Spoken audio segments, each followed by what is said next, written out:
And I'm going to Facebook Live.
Well, we are live. We're on Facebook Live. I want to thank everyone for joining in.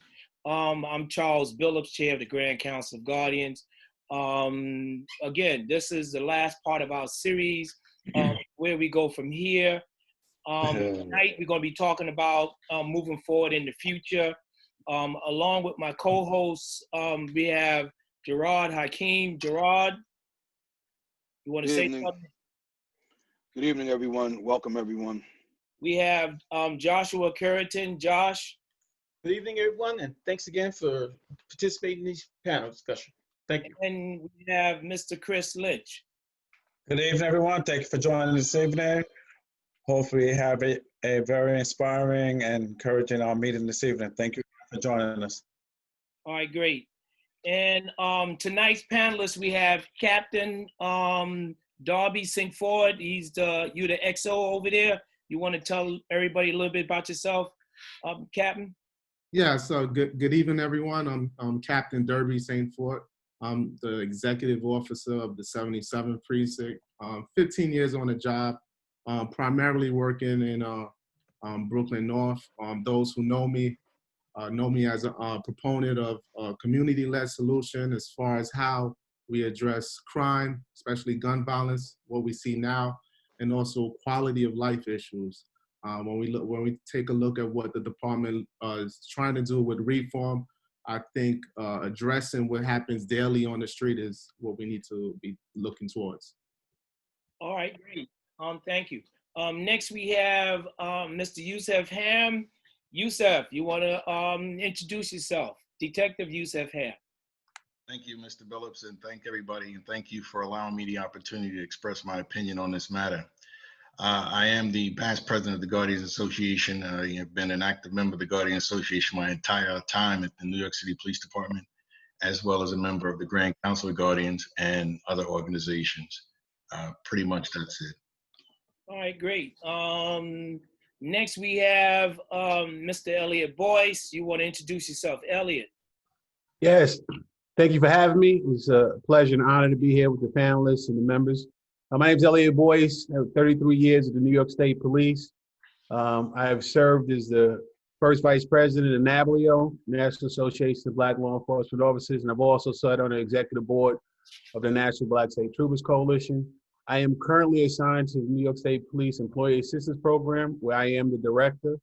My primary goal and mission is to make sure that the police officers that are serving around the state are mentally savvy and prepared to do their job. With our unit, I have 10 people working in the unit, and the main focus is to take care of the police officers. And what's key really to take care of our younger Black officers, let them know that reaching out for help is important, but more so that their stress levels are down, particularly in this current climate. Thank you. Oh, thank you. And last but not least, we have Miss Walker, Stacia Walker. I hope I'm pronouncing that right. Police Officer Stacia Walker. You want to introduce yourself? Good evening, everyone. Happy Sunday to everyone. My name, like you stated, is Stacia Walker. I'm a police officer. I'm assigned to the 94th Precinct in Brooklyn, New York. I have a lot of wind behind me with the whole 5 years that I have on the job. But I decided to become a police officer to be the change that I wanted to see. I grew up in the within the 5 boroughs and had my fair share of police encounter. Not that I was a bad child by far, but you know, sometimes living in the boroughs, these things happen. And I just wanted to be a part of this panel tonight to express my views and how I tend to be that effective police officer, be the change that I really wanted to see and that a lot of minority children needed to see growing up and still need to see going forward. All right, great. Thank you. Thank all of y'all for being part of this tonight's Charles, discussion. and Charles, we Yeah. got one more panelist as well, Mr. Aundree Booker. Oh, I forgot about Mr. Booker. I'm so sorry, Mr. Booker. Apologize. Yeah, Sergeant Booker from the MTN. from the Metropolitan Transit Authority. You want to introduce yourself? How you doing? My name is, as you said, Aundree Booker. I'm a sergeant with the MTA Police. I've been on the job for 6 years. I primarily work out of District 6, which covers the Bronx and Westchester for MTA. I did, as Stacia, I did grow up in the 5 boroughs, primarily on the Lower East Side of Manhattan and in Queens. So I'm just kind of getting my feet wet as far as policing goes, and just trying to be an example for the people that come behind me. That's pretty much it. No, this is a plus. This segment is about the future. I mean, you and Stacia, y'all are our future. And basically, and hopefully the captain too, from what I appears to be a young brother. So tonight we're going to be talking about, where we go into the future, how we're going to bring the future, identifying what the needs of the future, and where we're going to go from that point on. And once we get through this segment, we'll go right into the recap, which we intend to bring in a few other individuals to be part of the panel. So what we're going to do is we're going to jump right into this, and I'm going to throw this at Josh and let Josh just jump in it with some questions. Thank you, Charles. First, I want to do a little setup. The way the format's going to work is we're going to pose questions to the panelists, and any questions that the viewers have, you can put it through the chat. And please, we want everyone to participate to make sure that everyone's point of view gets in there. Okay, so let's go with the first question. This one will be directed more so to Brother Yusuff Hamm and Brother Elliot Boyce. The main focal point in these forums have been membership engagement and increasing membership in our respective fraternities as well as the departments. Yusuff, when you entered the applicants of NYPD, there was an increase in Black officer representation. What method did you use to reach out to capture the young folk? As well as Elliot Boyce, we understand that you raised 70% of the state troopers' participation and membership within the state troopers' guardians. Yusuff, can you go first, please? Absolutely. Well, first and foremost, what we did was we identified that in the police department, at any given time, there are approximately 20 to 30 open exams that are used for processing at one time. So for an example, in 2016, we had exams numbers, hypothetical numbers 1 through 30, and then numbers 35 through 40 to be used to hire for the position of police officer. What happened in that time period is the exam was given so often that it was every month there was a new exam. So what happened was some people took multiple exams and some people just were forgotten on exams. So you could have taken exam number 1 and then you didn't get hired, and then you took exam number 13, and then you took exam number 29. So you were on 3 exams. So what the city failed to do was strike out those exams or co-mesh them to say, hey, you know what? This person is on multiple exams. Let's cross that person out. Or what happened again was some people failed to change their address, change their phone number, change little or incorrectly put down the address, incorrectly put down their phone number. There were some glitches that were failed that person to go to the next level. So when we came on board, when I say we at the Guardians Association at the time, NYPD, we came on, we were able to identify on each exam the number of African Americans who identified as African Americans who took the exam, who never got a call back, and there were some element missing.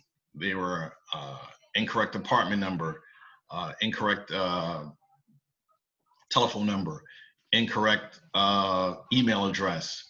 So what we did was, I personally physically called 2,500 candidates, 2,500 candidates to find out if they were still interested in being police officers. Surprisingly, there were. Those candidates I was not able to reach and get in contact with, those members of the various, in our organization, worked in the various commands and community affairs, such as Detective Richards, who's now the president of the Guardians at this time. She went to the apartment of those persons who lived in housing to find out if they were interested in still interested in being police officers. In the community affairs department outside of housing, we had those officers go and knock on the doors, and they all came back to me. So I was the focal point. Everybody was everybody reached out to whoever, and they called and contacted me, and then we were able to put them to the next phase. We were able to increase the African American percentage in that particular year, 2016, by 16%. Where we know our representation of the police, our representation of the city is 25%. We still fell short, but we increased our number of representation by 16%. So that was a few of the things that we've done to reach out to people with that information we had. But there's other pockets that we did too. We were actively going out to civic organizations, churches, talking to community leaders, community groups. But the main focus of what I did was, and I say I because I took the lead on this part, and I didn't want to put a pressure on the other members. I went out on my day off and I spoke to grandparents and the people who stood in the way of the millennial coming into the police department. Because as often I talk to people, it wasn't the people who we've contacted who had a problem with becoming police officers. It was their parents, it was their grandparents, it was their siblings, it was those other outside elements that prevented them from becoming police officers. So I took it upon myself to speak to them about the joys of having your loved one becoming a police officer. So that's pretty much where we started with that. Okay, I want to ask you a quick follow-up. Now, those ones that you backtracked, and you said they had like little mistakes on their address and other, were they being disqualified because of those little discrepancies? You're not being disqualified. No, if we're unable to contact you, at that point in time, there was snail mail. Okay. So if anything was, let's say you lived in building 40 West 127th Street, and you lived in apartment 2 Boy, but somehow they put 2 Edward up there. So the mail goes to 2 Edward, but there's no 2 Edward. So the mail is undeliverable. So you never check them, you never get that letter. So you're not disqualified. Once you're not disqualified, you're discontinued until you're able to pick up the process again. But if you don't know that you're discontinued because you're thinking everything is great, because you will never receive a letter saying you're discontinued. You'll receive a letter saying your exam has expired and take another exam. But we were able to get to those people prior to the expiration of their exam in enough time that we were able to have an effective change on the face of policing. Okay. We have a question from Sidney Moses. He's asking, were the discrepancy in the applications purposely done administratively, or did the applicants make the mistake themselves?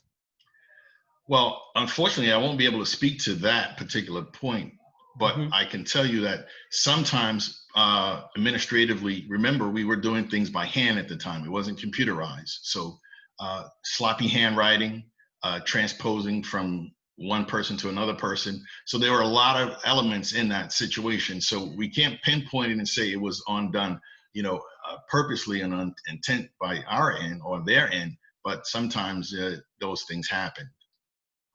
Okay. All right. Charles, anybody have a follow-up?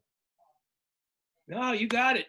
Okay. Elliot, Boyce, we're going to move that question to you as far as how you increase membership in the State Troopers Guardians. Well, How did you bring the interest to your membership to join? For the State Trooper Guardians, as sitting president at this time, obviously the current climate with the political situation raised the interest in a lot of the members across the state. And it's unique for us because we've always had a struggle with membership because we are spread out. So where most agencies like in New York City or smaller towns, Westchester, they could drive 5 minutes and have a meeting. For us, it was difficult because it would take 2 hours, 3 hours in some cases to get centrally located. And at which point, in some cases, our membership dropped off. But recently, due to the climate that was going on with the political and some of our counterparts being exposed for their opinions, some of the younger troopers really took it upon themselves to say and seek out what can we do to be organized. They had a little pocket of a network down in the New York City, Long Island area. We had one younger trooper who basically put together a list of names with another female officer, Kim August, and another brother out of New York City, Derek Keenan, who basically spearheaded trying to get some of these people on. So they got 20 guys or so together, and at which point now they came back to the Guardians and we started the movement. So once we started posting things, there was a sincere interest, and within like 3 months we had 71 members. What was unique about this for us is the fact that there was a good group of retirees, active members, and young members that were really on board.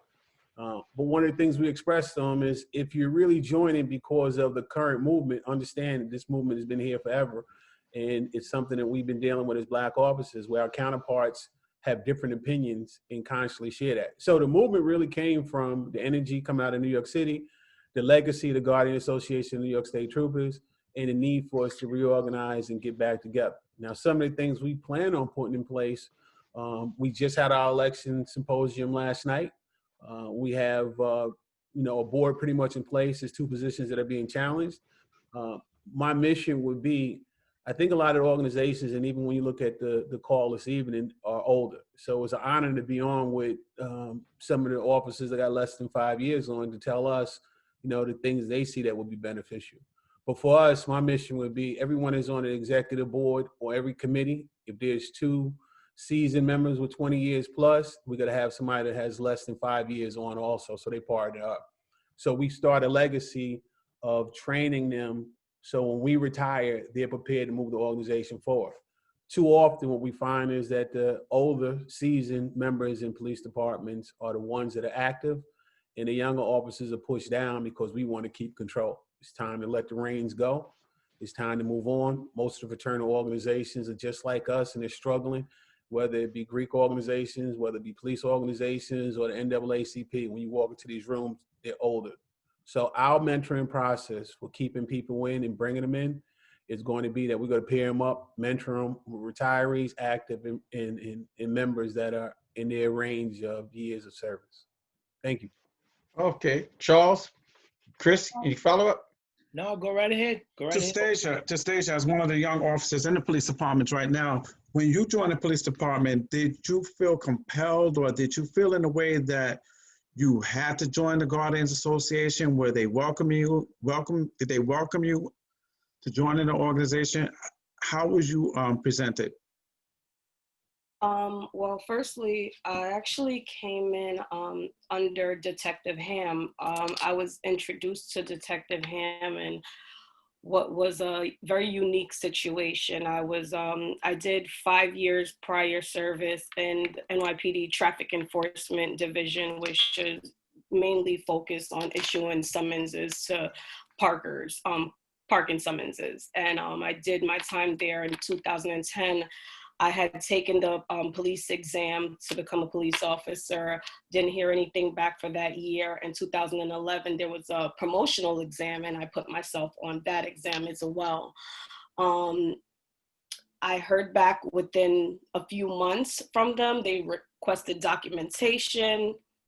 I'm on top of my A game, and I got the documentation that was requested. I'm a firm believer that everything happens in its own time and nothing happened before time. Fast forward to 2015, that whole time from 2011 to 2015, it was based on me submitting documentation, the same documentation over and over again. My investigator was telling me that her boss was still requesting these documentation, and it got to the point where the boss reached out to me and was saying, because I had judgments, because I had parking summonses that weren't paid, I had, you know, some outstanding bills, I wasn't going to be able to become a police officer. And I'm saying, well, if I'm living paycheck to paycheck, trying to advance myself and to get a better job, how am I going to get ahead if you're keeping me stuck in the same position? I had a couple of friends that were already police officers, and they passed me on to Detective Hamm and say, you know, I believe this person will be able to help you in your process. And I want to say in May of 2015 or late April of 2015, my file went to Detective Hamm. He reached out to me like that.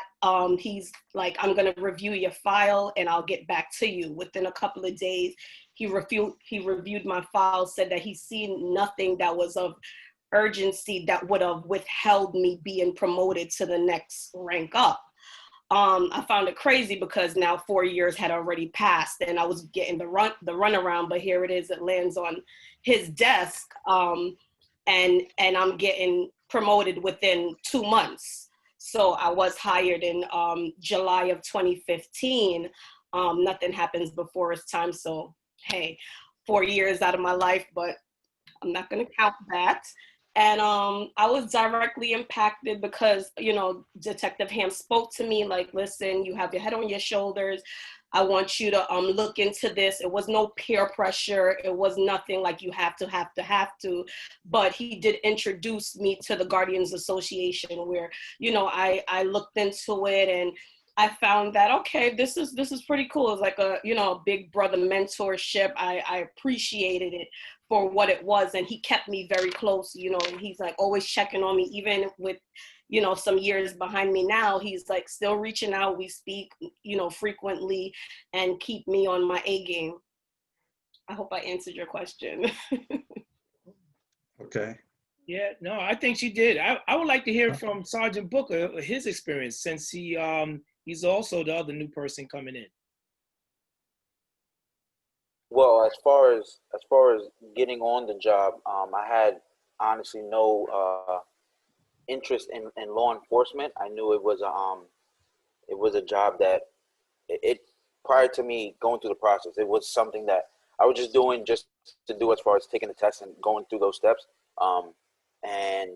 But once I came on the job, I realized that if this is something where I can affect change in regards to just being an example, just wearing the uniform as a man of color, and so then I just, as I said, through example, I would just literally just going to work, doing what I do, being who I am in uniform, out of uniform, and as far as the Guardians go, as soon as I got hired, I knew about the Guardians, and it was something that piqued my interest, but I was always, you know, I would support if, you know, if there was an event going on, I would buy a ticket or I would do something else, or pay for a ticket for somebody else if I wasn't able to make it, so on and so forth. But I've never been the person to actually step out or you know, do anything. So I'm a recent. I've just joined the Guardians recently, and it's basically, it does have to do with the climate, the political climate right now. I know it's been going on forever, and this is a constant battle. But I was more so reserved in expressing my opinions and so on and so forth. So, but then it got to a point where I had to express myself, and as soon as I did, and I spoke to somebody, the Guardians had my back 100%, and they reached out to me and to express that they understood where I was coming from, and this is something that they were fighting for a long time. And so at that point, it was a matter of me jumping on board and with what they were already doing. And so that's pretty much what brought me here. All right. Hey, Charles, just real quick. It's interesting because I have now 33 years with the state police, and my path is similar to the two officers. I didn't want to be a police officer. And after being dared, and then my dad basically saying, hey, this is a great opportunity, you should do it, I did it. But what's unique, 30 years later, we're still having the same conversation about how many of our young Black men and women do not want to join the forces. And that's the conversation that we really have to dig in and dig down into to make sure that we change that perspective, because these jobs have pensions. And those are conversations in which we really need to start having with young adults in the community. Now for us with the state police, when I gave you the information earlier, I just need everyone to know, when I say that we now have 70 members that are joining the Guardians based on the legacy of the Guardians and the legacy of in the efforts of some members, we have 3,500 police officers in the New York State Police, roughly. There's only 212 African-American men and women, with 32 of them being females. So we have less than 200 Black males. So when you say a number, or when I'm saying a number of 70 that have joined the Guardians, it's a third. So that's the reason why it's really important and impactful that now that we look at it in this generation and the new energy is like, we need to have it. And we're pairing up to make sure that this thing moves on. Like on the call, I see her sitting here, and I cannot not have this conversation without recognizing Pam Sharp, who happens to be our first Black female in the history of the Division of State Police on the call. Now, Pam Sharp, when she was on the job, before she retired, was really the gateway for a lot of African-American men and women, a lot of people, period. Because she sat at a table where when the executive officers basically was weeding individuals out based on maybe what they believed to be subjective opinions on their backgrounds, Pam, who always takes notes, she would walk in with the notepad. And when they said, well, this person is out because of this, she would go, hold it, wait. Last week, y'all let this person in with the same issue or similar. So she was the gateway for many of us getting on a job.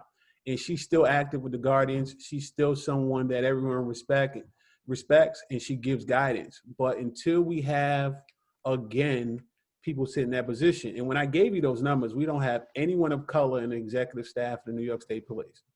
And also, due to the demise, we only have 9, I would say 10, I believe, commissioned officers statewide out of 3,500. So when it comes really to safeguarding the new people, it's imperative that the Guardian Association takes their place in the Division of State Police and proceed to move them on so we can be strong enough to have these conversations about helping people get through the process.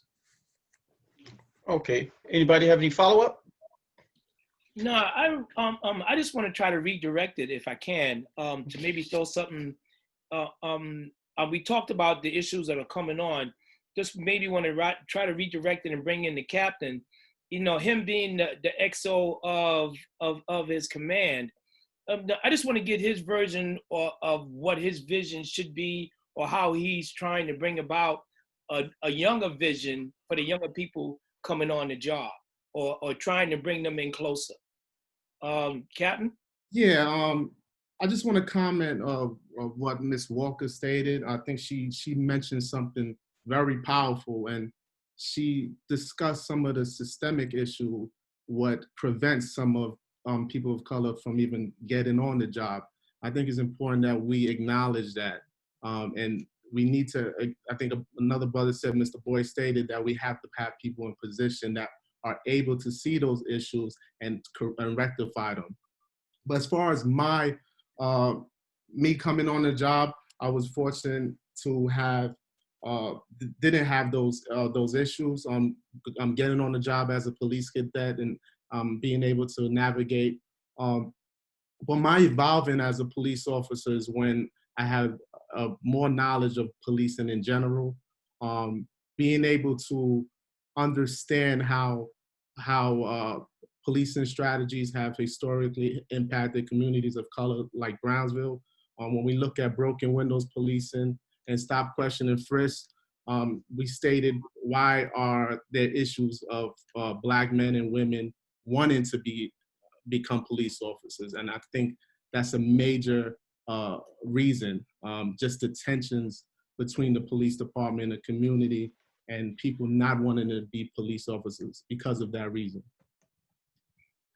Yeah, but I want to add another little piece to that. But the thing is, now we understand that part, and I mean, but what are you offering now? I mean, being the XO, you number 2 in charge there. I mean, are there any kind of reach out method or newer versions or visions of way of trying to attract those who are out in the street, and also maybe telling the rank and file about maybe, let's put us in a good light, and then those are the things I'm asking now. What are you doing trying to bring about those? Yeah, I think it starts out with dialogue. I'm constantly meeting with people in the community, going to community-based organizations, talking to the youth out there, encouraging them to enter the job, and also giving them some knowledge about what to expect, how to interact with officers.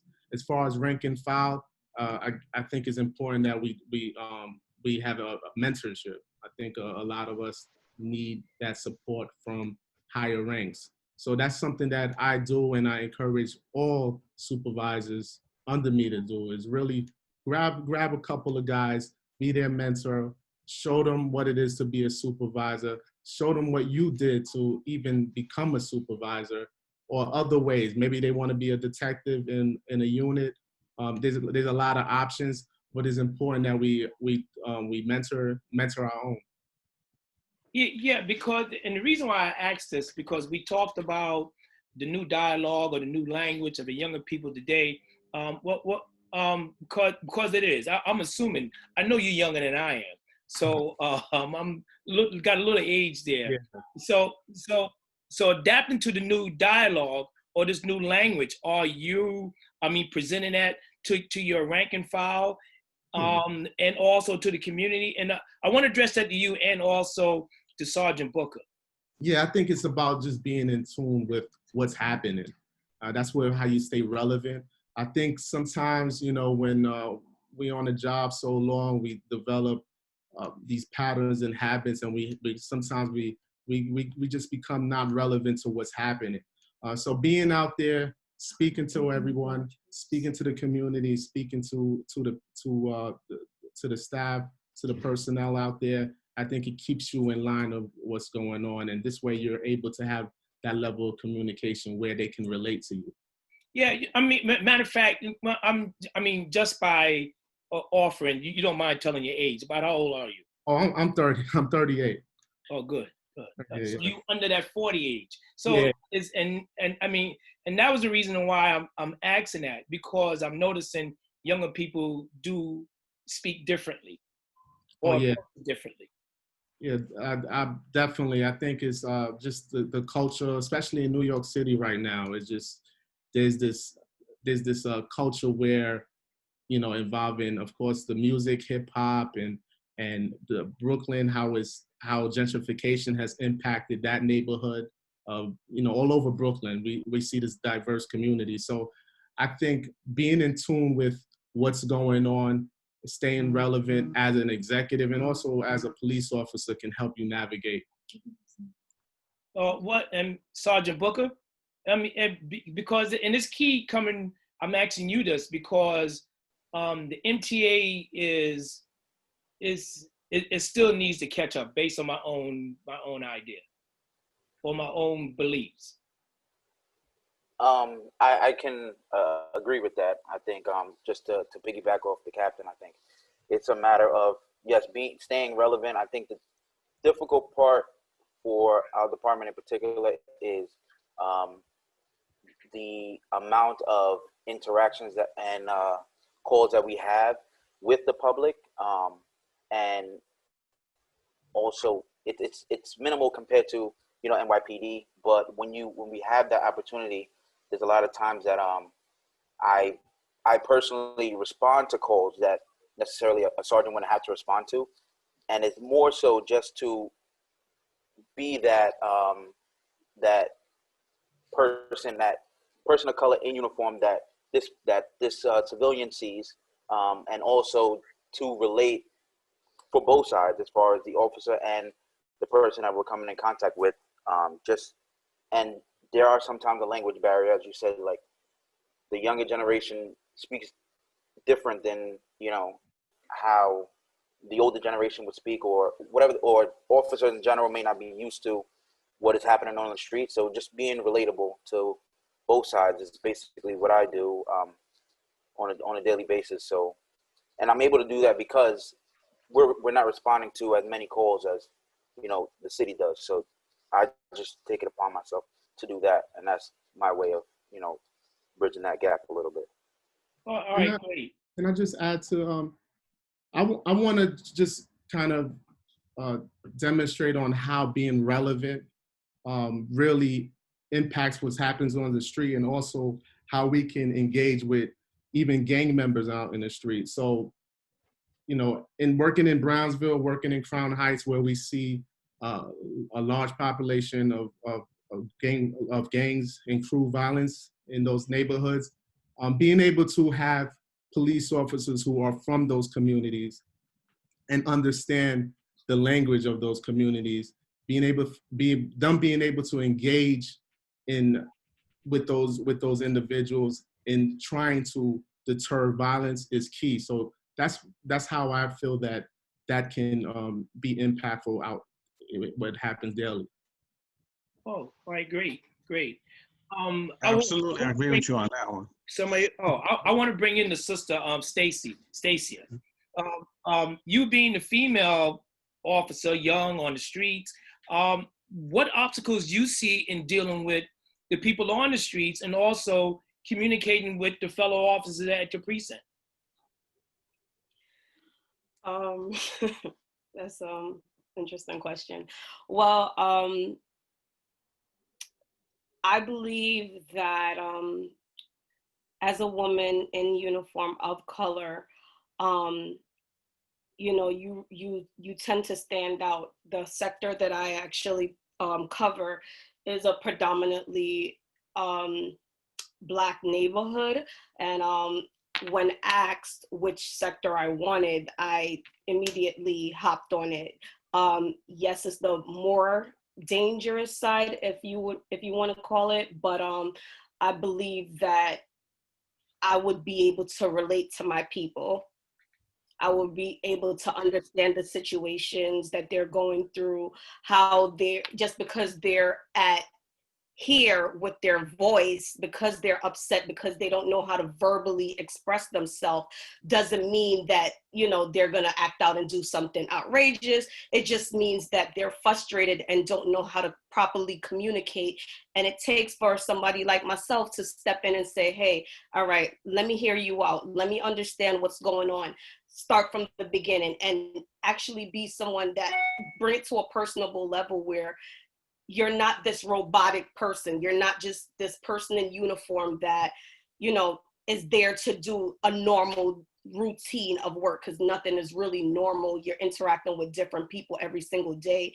And to you, it may be routine, but to them, it's their first time. It may be their first time experiencing a police encounter. So how are you going to make that encounter something, that they could understand? So being a woman of color, I stand my ground. I don't back down. I mean, you have to be deeply grounded, and I demand respect, not only from the public, but from my coworkers as well. They know that there's a level of, there's a place that you can't go there with me, because I don't play that. And they understand that, and they respect it very much. So you stand your ground and let them give you the respect. You demand the respect, and certain people won't try it. And if they do try it, you stop them at the first time and let them know, listen, it's not gonna be that type of game. We're not gonna play that. I think Hakeem has a question, right, Hakeem? Yes, I have a question for all of the panelists. About a couple of weeks ago, I saw an officer. I was walking my dog and I saw an officer, and we were chopping it up, speaking on the current political situation. This was prior to Biden winning the election. And I asked the officer, I said, "Hey, how's the atmosphere at work?" And he was a brother. And he said, well, I have a good weekend. It's my first day back, so the weather is pretty good. So I said, no, how's the atmosphere at work with the political climate going on? And he was mentioning that, everybody has different feelings, and so on and so forth. So I asked him, I said, so do you find that a lot of brothers, were upset with what Lynch did with the endorsement?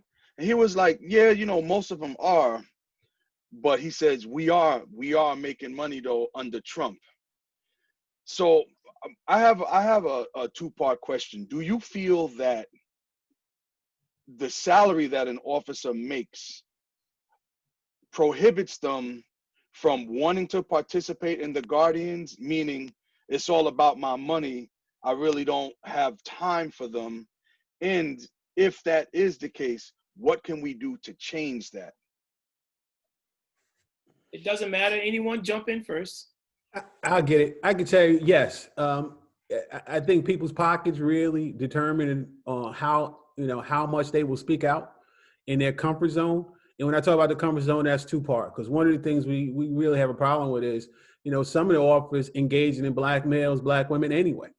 Particularly with the New York State Police. See, we're outside of major popular areas. In a sense, only time our units are in these areas are basically when they're doing narcotics cases or serving warrants. So it's really difficult not only for us to recruit. So with that being said, we have to actively engage. And with the Guardians, one of the things that everyone has said basically is this. It's two things we need to do. Everybody that's a black officer needs to recruit at all times. It's like the grassroots perspective. So we have to be back to the, getting into the communities, making sure we're engaging with people. But when it comes to the police officers in the agency, when it comes to their money, that comfort zone is one of the things that completely has taken away from younger officers joining it, because I have my money, I got my weekends, so I'm not going to engage. When you talk about the current climate, even though a lot of these officers now are upset, some of the young officers, because our PVA also endorsed, and because they endorse, we have situations where there's rhetoric that they're seeing on Facebook, they're seeing, nationally, and it's really putting them in an isolated situation. And what you must understand, what the structure for us, what it looks like is, we have officers that may not see another black officer for years. I did say years, so wow. It really puts us in an isolated situation. I had a female officer tell me not too long ago. She says, I've been on the job 5 years and I haven't been at a station with another black person yet. Okay, as she transcended from Plattsburgh, which is basically Canada, to Rochester as she moved back west. So that's the dynamics we have. But what happens is people get comfortable. And because of that comfort, what happens is people don't act. And once upon a time, an officer told me, he said, look, I know you're solid. And I said, why? He said, because you still go to the barbershop down the way. And I said, serious? He says, yeah, most officers won't come down here to get their haircuts. And there's little things like that that really separate us from being able to move forward and engage it. But when it comes to recruiting and when it comes to moving forward, and like you said, we do have some black officers in Division State Police. And though, like I said, everyone has a right to have their own opinion. But if you have a choice that you are going with one side, you don't have a choice when it comes to protecting your community and the people that come from your community. That's most key. Well, then I want to add this piece to the other three younger members of the panelists. Then why is there so much of a reluctance to join in the very beginning when you're coming through the academy? Fraternal Day, you got the fraternal organizations in front of you, or if not, somewhere along the line, you hear about the organizations and you have some kind of, interaction. Why is there so much of a hesitant to join a group like the Guardians? Let's go to Stacia first. I'm sorry, I stepped away. So I can't speak for everyone as far as the reluctant to join. Maybe it's just the fear of the unknown. Something may appear to be good, but they're just skeptical. That's the only assumption that I could really come up with as far as why someone would be afraid to join. I mean, the reason why I say this, because I know you hear it. I think majority of us heard this probably throughout history, where we see our counterparts, the other side, they talk about their fraternal groups. They talk about hanging out after work and they join in and stuff. And you're sitting right there listening and hearing this, but yes, so though there's a reluctance to join an organization of color. Well, may I? Yeah, go ahead, Yusuff. What we're talking about here, let's be real amongst ourselves. When we talk about Black fraternal organizations, historically, we've always talked about some type of militant organization. So that just transposed over to the police department, the Guardians Association. My God, no, you don't want to join that. That's that militant group of the Black people. Anytime Black people stand up for Black people, we're militant. Anytime a white person stand up for a white person, they're American. We're not, come on now. We're not militant. We are standing up for our rights. But that's what we hear all the time. Oh, that's a Black, no, you don't want to do that. That's that militant organization.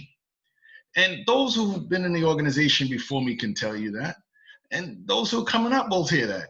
And when you talk to these new officers, they say, oh, I did it on my own. Damn it, you didn't do it on your own. Come on, you didn't do squat on your own.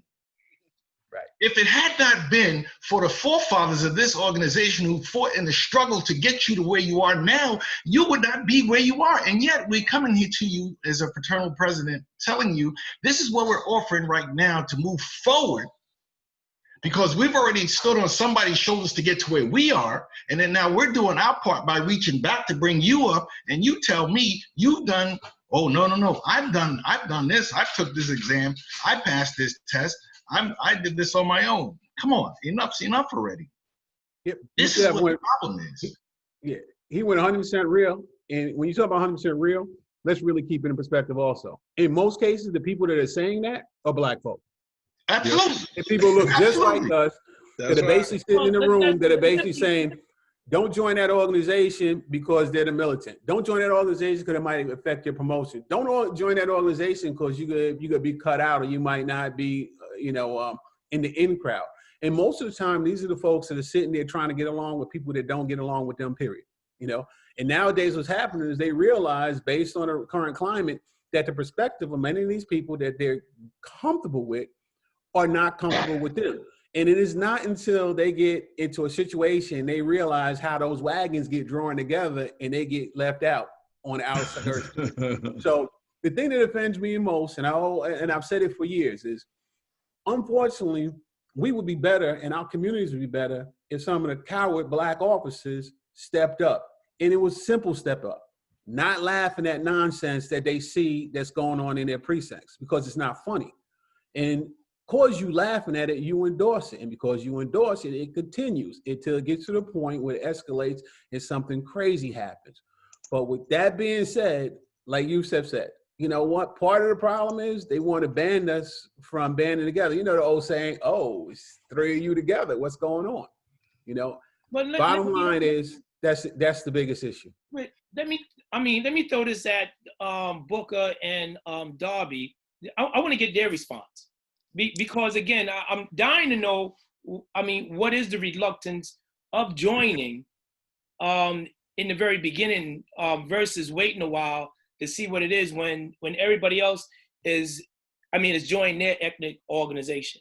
Let's go with the captain first. Yeah, I think we hit it right on the head. I think is a lot of us are way too comfortable. A few months ago, the union, the PBA spoke and endorsed Trump. Of course, I get a call from Felicia, the Guardians, and of course, we know the plan. We're going to speak out against it. As a member of the Guardian, those are things that you have to do. Are you too comfortable to do that? Are you too comfortable to damage your relationships with your peers? And I think that's what's the problem. Guys are too comfortable understanding that if there is an issue that are affecting Black communities, communities of color, and also Black and brown officers, and we need to address it. Are you able to address it? Are you willing to address it without worrying about your relationships internally within the job? Well, and I'll just want to rephrase it a little bit to Sergeant Booker, the question, in the idea of, because the main thing the main thing in all these organizations is about creating a pathway for our members to be part of, or a movement for our members definitely be part of. So I want to throw that same question to Sergeant Booker, but I want to add on there, is there still a reluctance to being part of this movement, Sergeant Booker, because of particularly of what happened recently with the Trump endorsement stuff with the unions? So I would have to 100% agree with what was said already in regards to complacency and being comfortable. The money that's coming in into our pockets definitely plays a role because we're getting paid. So it's a matter of, I'm good. I'm not really here to help anybody else. I'm pretty much here to take care of me and my family. I mean, there's some people who come on a job who this is a means of getting their family members situated, and that's their number one focus, as opposed to helping the community or helping those around them beyond their immediate family. And in regards to the reluctance of joining, it's a matter of it definitely goes against the status quo. Anytime you have a group that's standing up for the rights of Black people or people of color, it's always going to go against the status quo. And therefore it's a matter of, are you too comfortable to where you don't want to step out, as it was already stated. But to further that, I'm sorry, I apologize. No, that's okay. That's all right. See, the child is in charge. The child is definitely in charge. But I want to throw this at Stacia. What would you see the future of the organizations, and what kind of role does it play, or is it still relevant to what is necessary to move our people forward? Particularly talking about the Guardians. Well, one, we have to really stand together and not, there's this stigma that everyone nowadays seems to just be for self, and no one wants to look out for the next person, or, I'm not going to jeopardize my position or where I am to help you out, seems to be the new wave of how things are going. So, more mentorship would definitely be needed and necessary from the older police officers that are ahead of us, detectives and so on, everyone in their respective places, would definitely be needed. And there is, I've heard other police officers say, even in my graduating class, like, oh, I'm not going to join that fraternity because they only want to collect the money. They don't really do anything for you. And with hearing that, it does plant a little seed in the back of your head.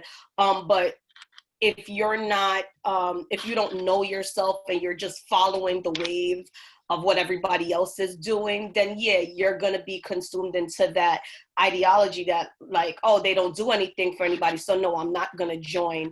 What it has to be, more presence have to be shown for the Guardians, especially within the NYPD. Years prior, it was a stronger presence. I would just urge for that presence to be more forceful. Let it's not that many police officers that are of color in the NYPD, I believe is about 6,000. Don't quote me on that number, I may be wrong, but somewhere in that ballpark, compared to that of white officers that are joining their different fraternities and so on and so forth. And it is more of a brotherhood and them doing the right thing. And as of minorities, and particularly Black, when we are in our guardians fraternities and what, you know, Jamaicans, I believe, have one, Guyanese have one, you know, everything like all divided and stuff like that. But as people of color, we should all just integrate them together and be a force to reckon with. And I feel like that's where unity will really stand to make a difference. No, all right, no, great. I mean, because you brought up a good point, I want to throw something at Yusuff.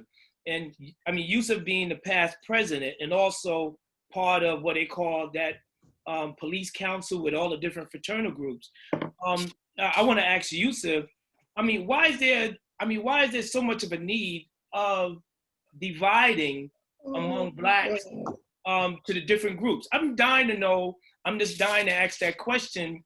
Like, you know, fine, we got the Guardians. Guardians been around eons. And now all of a sudden we got the Haitian group, you got the Jamaican group, you even got the African groups and stuff like that. I mean, why can't we all why can't there's some accord to stay on one page? Well, this is a very interesting topic because as I was the president of the Guardians, these fraternal organizations did present themselves to come into the position to be recognized as fraternal organizations of the police department. And I fought against that because I said, you know, I don't have an issue with you identifying being Guyanese, Haitian. I don't have an issue with that. But in the police department, we're guardians, we're Black guardians. We're African Americans. And it will water down our effectiveness. It will water down our effectiveness to branch out and have multiple Black fraternal organizations, because no other ethnicity in the police department has separated into Jamaicans, Haitians, Guyanese. There's no other, I'm not taking away, I'm not saying that these groups are not valid in their ideology. I'm just saying we need to, as Stacia mentioned, we needed to solidify our unification. When we have an issue, then no one says to me, is he a Haitian or is he Guyanese? No, they see him as a Black person first. So that gives me unification to gave me opportunity to go to the police commission at the time and say, this is what we need as African Americans, not African American Haitian, African American Guyanese, African American Jamaican, because that it just waters down our effectiveness, because now everybody comes to the table with a different perspective on the same issue. You know, if let's say a person happens to be identified with Jamaican and Haitian, now they go to both organizations and both organizations go to the police commissioner to petition a response. The police commissioner is going to look and say, wait a minute, you need to decide which one you're representing and have that one person come to me. And then they'll say, well, where's the Guardians? Then we lose the effectiveness of the Guardians Association. And that is what I fought against. I fought against that. Yeah, and again, I'm not trying to talk bad about any group or anything. I'm just believing that somewhere along the line, it dilutes what the real message is for Black people. That's just my thought of mine. So because I know as Guardians, it doesn't matter where you came from. As long as you're Black, you're going to speak up on behalf of the Black person. Am I correct? Absolutely. that is what we've done in the past. That is what's being continued to done to the present, as far as my knowledge. All right, great. I want to throw something at the captain right quick, if he's still with us, right? Yes, I'm here. Yeah, great. I just want to throw throw something at you because we're running short of time. We want to try to get some short answers on this next 1 or 2 questions. Is that, I mean, what do you see moving forward in the idea of how can we strengthen the fraternal organization? Yeah, I think right now, Leader. yeah, right now, I think the fraternal organization, especially the Black fraternal organizations, have a big role to play, especially when we look at police reform. I think there has to be some type of coordination within all the fraternal organization on how do we move forward and have a voice in what changes are needed. All right, so the community, our communities are asking for change, and we represent those communities. And for us not to be vocal in response to that, it will be a tragedy. So I think there has to be some type of dialogue between all the fraternal organizations. Well, then, I mean, you brought up reform. I'm going to bring in Ron and Rochelle in a minute to be part of this discussion. I mean, you talked about reform. I mean, what do you see? I mean, what do you see in the future of policing? All right, so, I mean, if I just wrote an op-ed with Eric Adams, Brooklyn Borough President, and when we talk about reform and what we see in the future policing, it really starts in how Black and brown police officers are treated internally. Because how we treat it internally is really just a mirror of society and the relationship between the community and the police department. So we got to get that out the way. That should be the first phase of reform, is the internal issues within the department. This way, we'll be more responsive to the community if the Black and brown officers are treated fairly. Then we can go into the phase on how do we really engage with the community and implement different policing strategies that don't adversely affect people of color. All right, and because I mean, I want to bring in Ron and Rochelle, but I want to ask something to Sergeant Booker and to Stacia. All right, being police officers, you know, what do your, I mean, what were your vision? I mean, particularly coming from your position or your stance in what reform should be or what the thoughts are. So, Stacia, you go first. I believe that one of the main issues in policing has to do a great deal with implicit bias. So starting with implicit bias, we have police officers coming in from upstate, coming in from far out in Long Island, even people's views within the city that are coming from the city and coming onto the police force. I believe one of the steps of police reform should be a training on how things may appear, because everybody has their own unique implicit bias based on how you were brought up, based on how you see things, based on what was shown to you on television. You create this understanding of maybe when I interact another Black man, how I believe that he's going to react based on how I was brought up, based on how I seen things, and everybody has their unique implicit bias. So with that being said, there should be some type of training to say, hey, as shallow as it may sound, all Black people aren't like this, or all minorities aren't like this, and this is uniquely enough, it has to be done. There should definitely be a training on that. Sergeant Booker? I think in regards to reform, transparency is a big thing that needs to be brought about as far as and as far as understanding the community, understanding policing, and vice versa, the police understanding how the community moves and interacts and things like that. As far as, there was another point I had to make.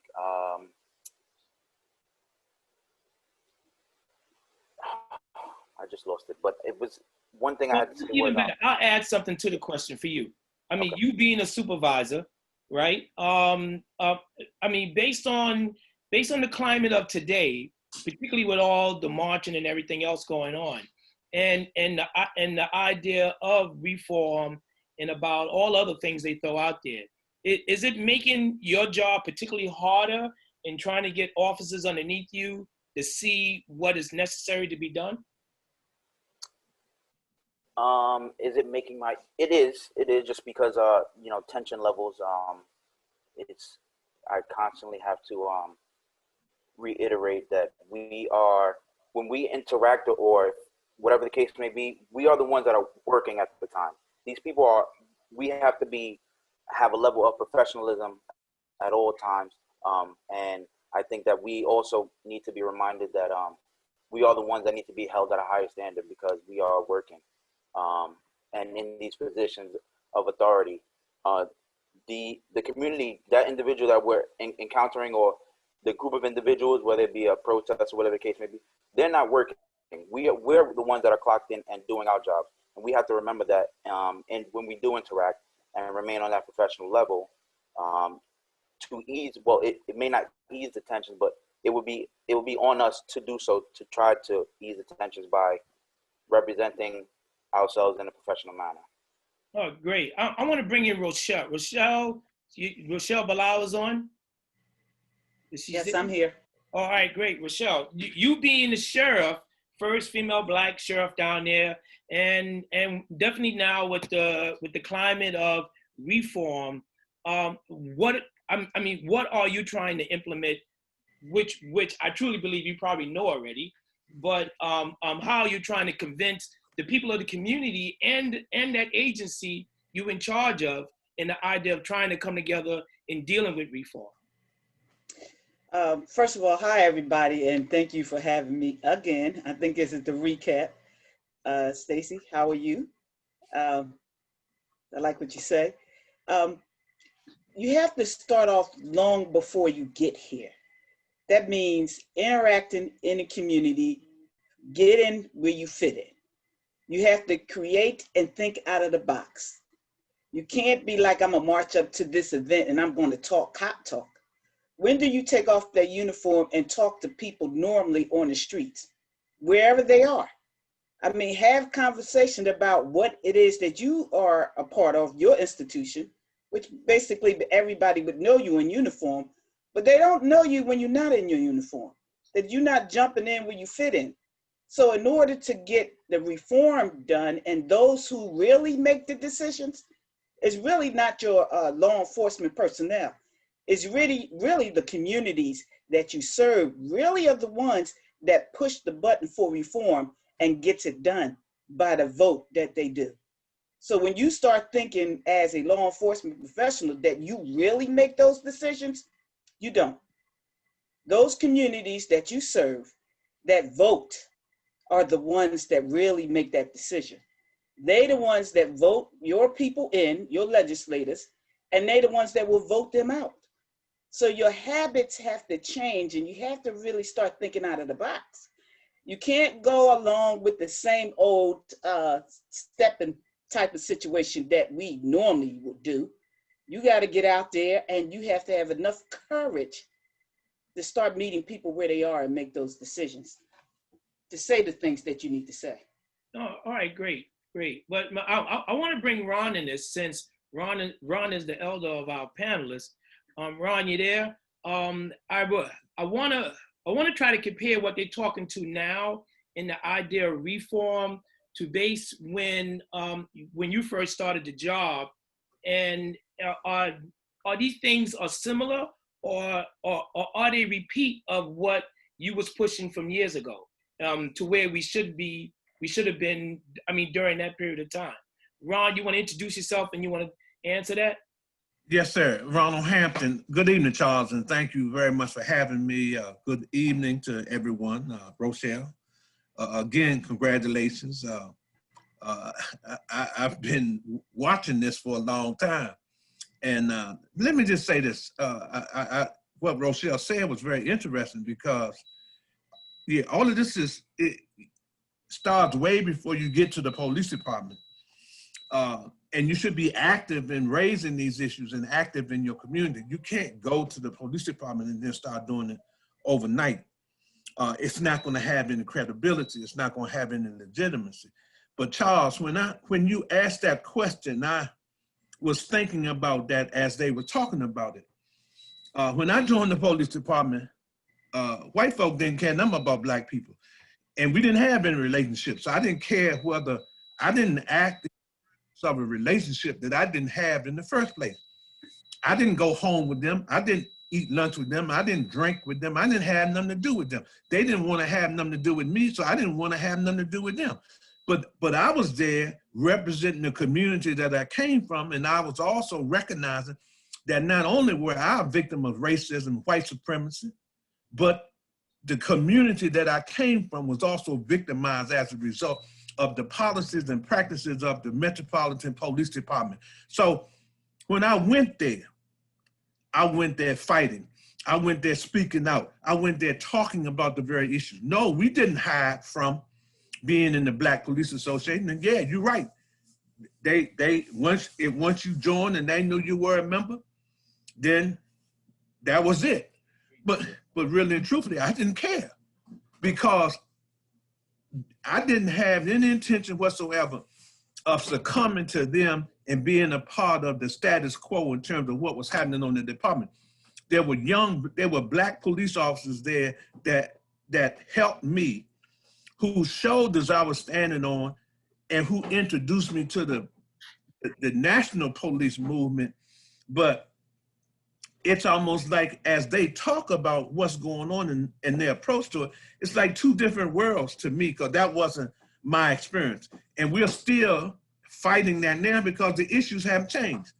We have less Black chiefs of police today than we had 20 years ago. There are probably even less Black police officers in this country, even though Black women are rapidly becoming heads of police department. They're still underrepresented in the 18,000 police departments that exist in this country. So there's a need to look at it individually in terms of where you work and get up and go to work every day. But it's also a need to look at it in a universal sense, because we're all Black. I don't care what kind of ethnicity you come from or area you come from, but we're all Black. And when they see us, don't make no mistake about it. When they see us, they see Black people. They don't care if you're from Haiti. They don't care if you're from Guyana. They see a Black person. And as far as a friendship is concerned, I didn't have no friends on the police department, because I went there to do my job, which I understood clearly, and I did it. I wasn't there to satisfy anybody other than the citizens of the Metropolitan of Washington, D.C., who I went there to represent, and that was it. But as far as going along with all of that stuff that they was doing, no. And we had a Black Police Association then too, who was very vocal and spoke out against all that. So, and let me say this in closing. We had issues of misrepresentation back then when the Fraternal Order of Police represented the police department, and then they gonna have a press conference and support someone. Well, we had a press conference that evening and said we didn't support it. And the reason we didn't support it was that they didn't ask us. I wasn't even a member of the Fraternal Order of Police, because I refused to be a member of something that wasn't gonna represent my interests. Why would I pay money into something that's not gonna represent my interests? That's a fool's errand. And we just couldn't do that. So as much as it sounds very familiar, some of the issues are still the same, but the fact of the matter is that those were two different worlds, but we're still struggling and still under the hand of them white guys. Well, I mean, we've been joined by Dr. DeLacey Davis. I want to bring him into the conversation too, if everybody don't mind. I want to try to throw this question at DeLacey in the idea of, they talking about now reform and how it needs to come up to the 22nd century verse of during that period of time when Ron was talking about where there was a need for a change. In a sense, is it history repeating itself where now finally the right people are hearing it versus who was saying it years ago during Ron's time to what it is today? DeLacey? So I don't think anything has changed. Certainly I'm a product of Ron and those who came with him. I would not exist if there wasn't a Ron Hampton. And I would not exist if Ron Hampton and the MBPA and Rochelle, Bilal, and others didn't come to my department and fight on my behalf. I don't think a lot has changed. In fact, I think we have digressed and devolved. And I say that because we have younger officers who, and it's not their fault, but they are disconnected from the struggle. They're disconnected from liberation. And it's because we did not pass the baton.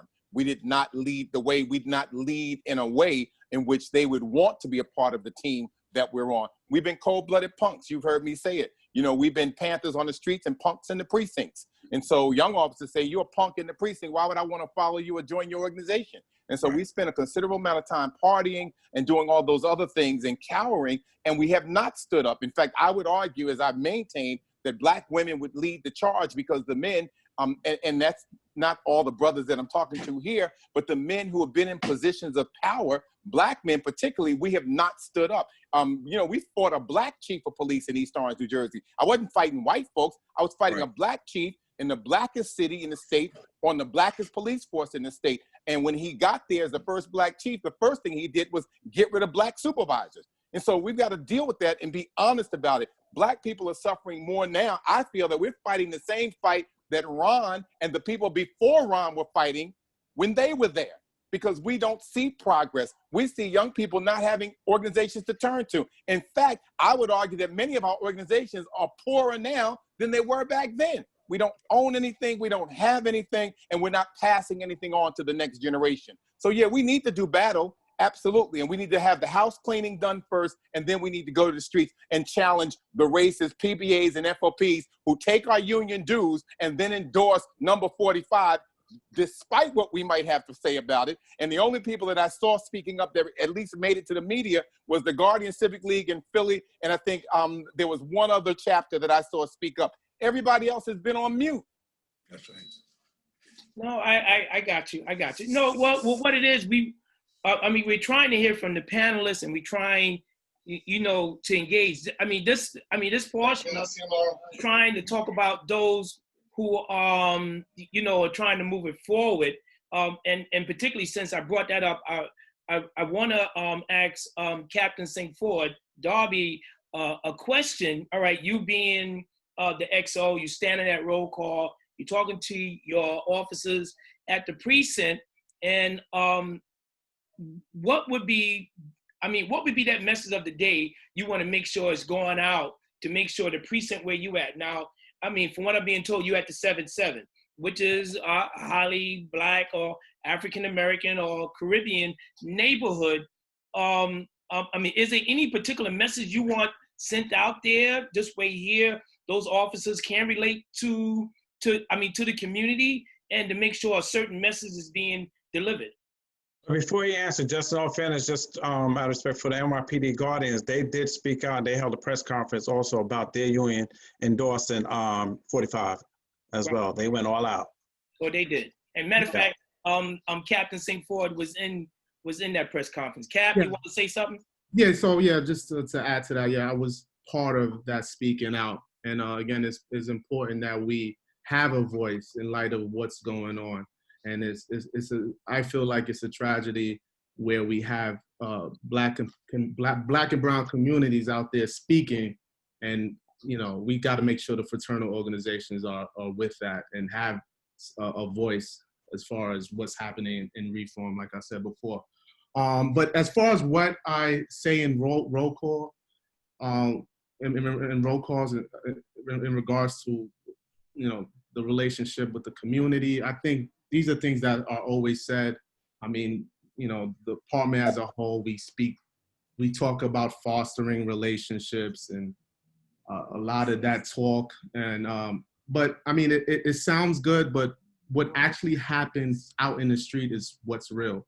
So we can say what we want as far as building bridges and all this stuff, but if it's not happening out in the streets, it's meaningless. So what's more powerful for me is not what I do in roll call, but what I do out in the streets.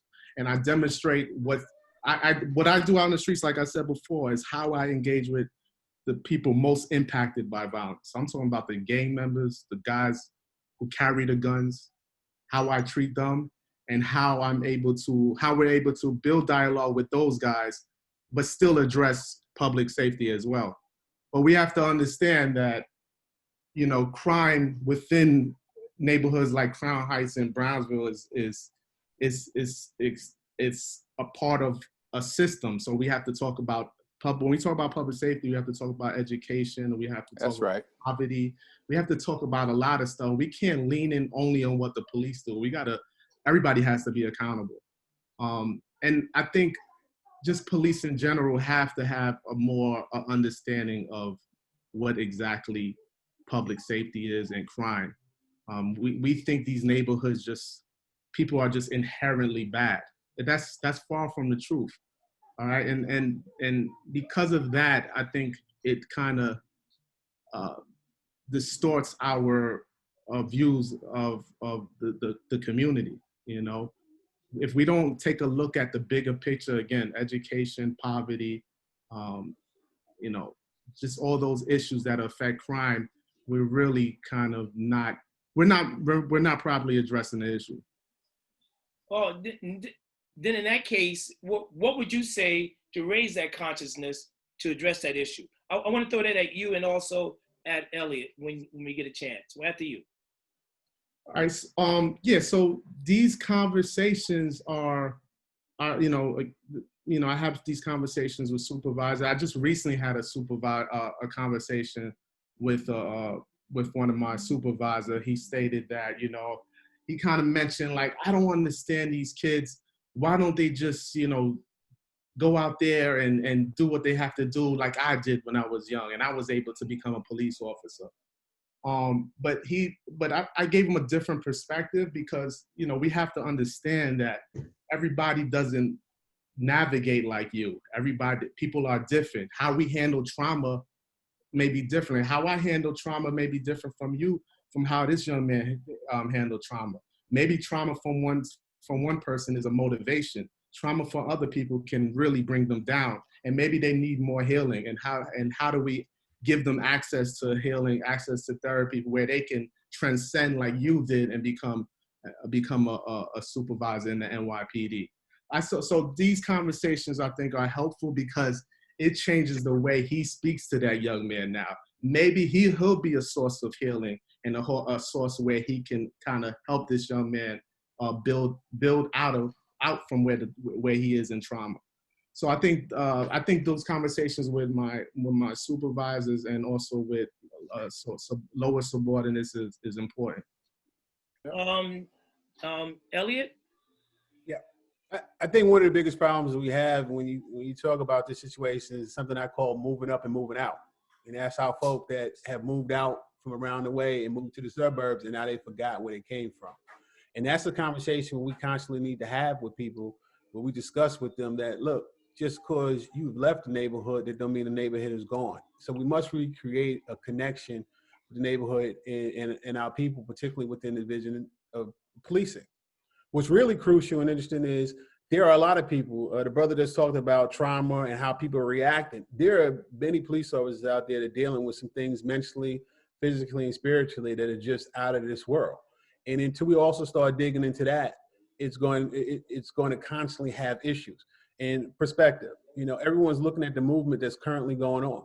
And what's happening with a lot of police officers are, because that movement is so diverse, they don't know who dislikes them, who's on with them. Because with the Black Lives Matter movement, you have blacks, white, Asians, everybody's a part of the movement. So people are struggling. But I think when you're talking about dealing with your police agencies and dealing with the troopers, we have to constantly stay engaged with each other and make sure that we are on grassroots situations and dealing with the community. And that means that we have to partner with these organizations, any and all organizations that are about the community. We need to have real honest conversations, because in many cases, people are blatantly ignorant. And then there's some cases where people just don't know because people are scared to have the conversations. So until we have real conversations with groups that are predominantly white, you know, like Chuck Wilson, and when he has organizational programs going on, you go into communities and you teaching other officers about our perspective, that's where we'll get better. So we must make sure the training is not only with our black officers, but real live conversations in the squad rooms. Because we know what happens. We walk into the station, they're having a conversation about us, they shut up when we walk in. You know it, you get that eerie feeling. You know, that's when you pretty much have to engage them like, hey, what are you talking about? You know, put me in because I might have a different perspective. Or you have your own conversation. But if we're scared to have conversations, we will never move forward. So I want to ask a question. I'm going to throw it out there, and a matter of fact, I'm going to throw it back at Yusuff and then DeLacey. All right. I mean, in prior conversations we had, particularly in part 2 with DeLacey, we talked about communication. We talked about, embracing the dialogue for the younger people. We talked about getting involved with more technology, particularly social media and things like that, to bring about, an idea of recruiting people into our organizations, or either just to have that conversations with the community and the people around us. What would be the great need, which we still need to do today? I'll throw that at Yusuff, then DeLacey, you can answer it. Yusuff? Well, the great need is still the same. You know, law enforcement needs haven't changed. They continue to evolve. It's important to know, what's needed for the evolution. When we come into law enforcement, our ability to speak to the community comes in. We have that before we even become police officers. We have that ability to relate to the community. We have that ability to relate to the police officers. We learn that that become a learned ability, I should say. But the ability to talk to the community, we have that before we even become police officers. It's just enhanced once we become a police officer. What we need to do is, as I've always believed, is that we needed to, for our fraternal organizations, is stay on top of the social media. Our police officers now are younger, and that's what they do. It's like 10, 15 minutes. If I can get to you on a text, I can get to you in a tweet, I got your attention. But we have to find a way to get that get the attention and maintain the attention and find out what's needed in that tweet back, that text back, and then build off of that. That's what I believe with the technology. The technology, I'm sure Dr. Lacey is much more eloquent than I am on this particular title. So I'll yield to Dr. Lacey. No, you're on point, brother. I would just argue, as I said the last time, is that institutionalized racism requires an institutionalized response. And so we have to decide where we want to address it and where we want to fight this monster. It's the same monster. It's the same one that Ron just talked about. It's the same one that everyone's experiencing. So there should be those of us that are inside of the precincts and the station house and police departments that can do the work on the inside should do the work on the inside. Those of us that are in the community, in the street, that can do the work in the street should do that work. And then there's got to be an economic engine, as I continue to say to you. At the end of the day, we're in a capitalist society. And if you don't have capital, you don't count. And so we have officers every day across the country that sell out for a nickel, a dime, a quarter, because it's an extra dollar or some overtime. And so we have to have the capacity to make sure that we can feed people. Because even if it's not those folks, the folks who do stand up pay a hell of a price for speaking up and standing up for our people. And what happens is with the white boys, when they stand up, even when they're dead wrong, get convicted, lose their jobs, they raise hundreds of thousands of dollars to feed them and their families. What happens is that we stand up and take the hit on our chest without an S, and all we get is, damn, I wonder what happened to Rochelle. She was good, while they're cutting the branch off on us. And so we've got to decide what part of the institution and what part of these areas that we're discussing are we going to work on. I agree with the brother. It is education. It is economics. It's labor. It's law. It's policy. It's all of those things. And we don't all need to be in the same arena. We need to utilize our expertise, and we need to be effective at what we do. And then the last piece of it is we need to have the capacity to sit down and have the difficult conversation with each other. You know, before Eric Adams became the elected official that he is, when he was with the Guardian, the Grand Council, I remember when I became the regional president of the NBPA, he called me one day on an issue around police brutality. He said, you know, brother, with Black Cops Against Police Brutality, you were extremely vocal. And now that you're the NBPA regional president, you're a little slow on the draw. So we're going to give you 3 days to come out publicly and speak about this issue. And if not, we're going to attack you. Now, we're still cool. And I understood it was an issue of accountability. Like, you just can't get into a position and get comfortable. Now, the reason that I was slower in responding was because I represented 22 chapters, and I needed to make sure that we were all moving in the same direction because I couldn't just say anything representing the region. And so we got to be able to talk to one another and talk honestly and pull each other's coat. And that's just some of the work we need to do. But it's a lot of work to get done. Yeah, I see, Rochelle, you put your hand up. Oh, I had to put my hand up. I'm like, what are you talking about? First of all, I'm not even going to talk about agreeing with DeLacey, because I think we all cut from the same cloth when it comes down to doing things. I like to deal with the resolving issues and how we come together to be effective at this point, because we are all over the place. We all know what the issues were when we started at Ron Hampton, and all of us. Basically, we fought to become organizations. We also made sure that people were trained to go up and be supervisors in these organizations. And then they were strategically placed in different parts of these institutions, so that when they came against any of us that said they wanted to be members, or they spoke out against something that was wrong, those who we placed in different parts of these institutions stood for them.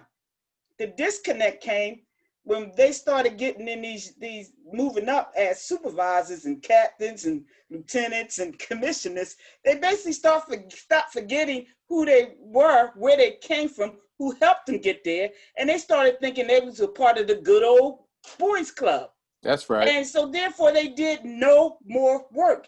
After that, they started being afraid of you rising up the ranks, because now you became a threat to them. You was the one that helped them get there, and now you're a threat to them, which is crazy in its sense, but I'm just saying, we all got trauma. You're right, Elliot, and a lot of us are still dealing with trauma from our great-great-great-great-grandmother, so we need to deal with that also. But let me add this part I heard earlier. When they was talking about officers don't want to be involved in these organizations. When I came out, the first thing people were telling me, you don't want to join the Guardian Civic League. But what I saw on the TV of the Guardian Civic League in my city, that they were outrageously standing up, speaking out, and even to their threats, that they couldn't even get into the FOP meetings, that made me say, oh no, when I come out of here, the institution I was being trained at, which I saw racism to my face, that I'm running down to the organization and becoming a member. Now we got people that look like us, and everybody is correct, telling us black cops coming anywhere, you don't want to be a part of that organization because they're radical. Yes, that's exactly what they're telling them. So how do you reach them? You go to the district, you ain't gonna stand outside and say, let me talk to you. So there's an out-of-the-box way of educating, and we did it. And I'm trying to tell all the organizations, you need to pick this up. The one thing we started doing was saying, okay, we're going to show appreciation for all cops. We're going to get somebody to sponsor. We're going to go into the district, call a captain. We want to show that we appreciate all police people, which we do. Some of us, we really do, because of the work that they do. Not the ones that's killing us, but the ones that are working in our community. We appreciate you. So we get a sponsor, we bring out food, we tell them that we appreciate you and everybody's not against them. And then we talk about the organization and what the organization does and the programs that the organization have. And the fact that in this city, we the best study group in the whole city. We ran the old boys study group out that they had to pay for. And out of that, those who was hearing negative now becomes members of the organization, because we're right there in their face, in their district. And we did it around the districts every month, each and every one of the districts we can get, and our membership increased. Then we found another way. We needed to go into where the recruits are, because now they are putting out recruits on whatever systematic training they're getting in the academy, and not really getting the information from the community organizations on the street. That's right. So now we call a steer straight program, which we go now into the academy and talk about what could cost them their career out here on the streets. And we bring the grassroots community members in there, the ones they don't like, the ones that don't like them also, so they can tell them why they have came with this attitude against police, and tell them why, and then how they can change that when they come out. See, we got to start moving here. These conversations we keep having, we got to stop, because we all know what it is. We all know what we need to do. We just have to start doing it. Like I said, I'm suffering from meat burnout. Y'all call me for one more meeting, I'm gonna have to give y'all invoice. Well, you basically charge it to my heart, not to my head. Yeah, but Ron, since you're laughing, I want to throw something quick at you, because in the first part of our discussion, we know with you and Pete France and them, you talked about we didn't have enough fighters. What would you say to the young people today about coming in to become part of that fight, or to recruiting them to make sure they see what the fighting is about? Well, I think that Rochelle raises a valid point. If you can't get Muhammad to go to the mountain, then the mountain need to come to Muhammad. And see, not only did we have an obligation to do certain things within the institution, we had an obligation to bring people along in that fight. We had an obligation to educate them about what it was that was going on. The study groups, the conversation, to sit down talking about the people of the past. And you know what? I've been to some of them. I'm almost doing some of the past administrations, Rochelle. I almost thought I was living in Philadelphia, because I was there for the meetings and whatnot. Alfonso did all the meetings when they was in the community. In New York City with the old guys, in Washington, D.C. And we were doing all of that. But there were some things that happened that caused the people who were coming after us to disengage. And DeLacey talks about it in a very eloquent way in terms of that process. Because I would submit to you that the solution to the problem isn't in the police department. For example, I remember the NYPD 12, and we had that tape, and there were a couple of situations here in Washington, D.C. where the group I was working with invited the public in before COVID, and they showed the documentary, and then people had a conversation about it. But there was a key point in that documentary where when the 12 of them went to meet with the community in New York City, in Harlem, and they were explaining to the people in the documentary and from the community why it was that they were being picked on. And look, the kind of things that those 12 individuals were confronting is the same shit that, excuse the expression, has been going on in police departments from day one. And yet they tried to dance. But when that group were introduced to the community people in Harlem, and they told their story, somebody from the community said, because they asked them young police officers, what do you want from us? That's what they said. And so the police officer said, quite eloquent, we want your support. Somebody in the group from the community said, well, what have you done for us?